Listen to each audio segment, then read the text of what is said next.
பலூன்காரரின் கனவை நனவாக்கிய அந்த ஒரு கார் ஓனர். வீடியோவை ஸ்கிப் பண்ணாம பாருங்க. இந்த மாதிரி தகவலை தெரிந்து கொள்ள நமது சேனலை சப்ஸ்கிரைப் பண்ணிக்கோங்க. வணக்கம் மக்களே. வறுமையில் வாடுற ஒருத்தருக்கு கூட மனசுக்குள்ள எத்தனையோ ஆசைகள் கனவுகள் இருக்கும். ஆனா அன்றாட வாழ்க்கை போராட்டத்துல அந்த ஆசைகள் என்னைக்காவது ஒரு நாள் நிறைவேறுங்கிற நம்பிக்கையை அவங்க எழுந்துடுறாங்க. அப்படிப்பட்ட ஒரு ஏழை பலூன் விற்பனையாளரோட வாழ்க்கையில நடந்த ஒரு மேஜிக் பத்தி தான் இன்னைக்கு நம்ம பார்க்க போறோம்.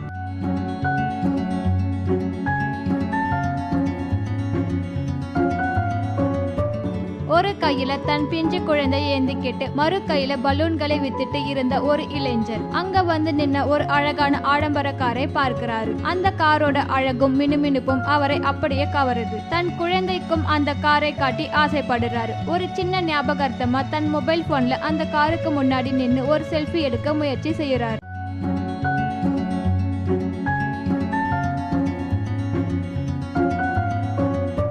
அப்போ திடீர்னு காரோட உரிமையாளர் அங்க வராரு. ஏன்பா கார் கிட்ட நின்னுட்டு என்ன பண்ணிக்கிட்டு இருக்குன்னு அவர் கேட்க, நாம கார் கிட்ட நின்னது தப்போ ஓனர் திட்ட போறாருங்கிற பயத்துல அந்த பலூன் விற்பனையாளர் அங்கிருந்து நகர பார்க்கிறாரு. ஆனா அங்கத்தான் ஒரு பெரிய ஆச்சரியம் காத்துக்கிட்டு இருந்தது.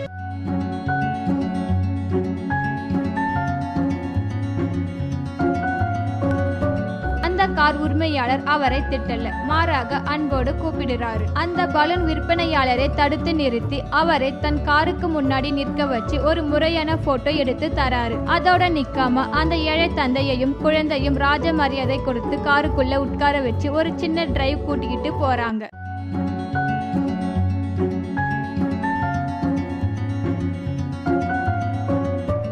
நிறைவேறவே சாத்தியமில்லைன்னு நினைச்ச ஒரு ஆசை கண்ணு முன்னாடி நடக்கிறதை பார்த்து அந்த பலூன்காரர் திகைச்சு போயிட்டாரு. இந்த பயணத்தோட முடிவுல கண்கள் கலங்க அந்த கார் உரிமையாளரை கையெடுத்து கும்பிட்டு தன் நன்றியை தெரிவிக்கிறாரு. மனிதாபிமானங்கிறது பெரிய விஷயங்கள்ல இல்ல, மத்தவங்களோட சின்ன ஆசையை மதிக்கிறதுல தான் இருக்குன்னு இந்த கார் உரிமையாளர் நிரூபிச்சிட்டாரு.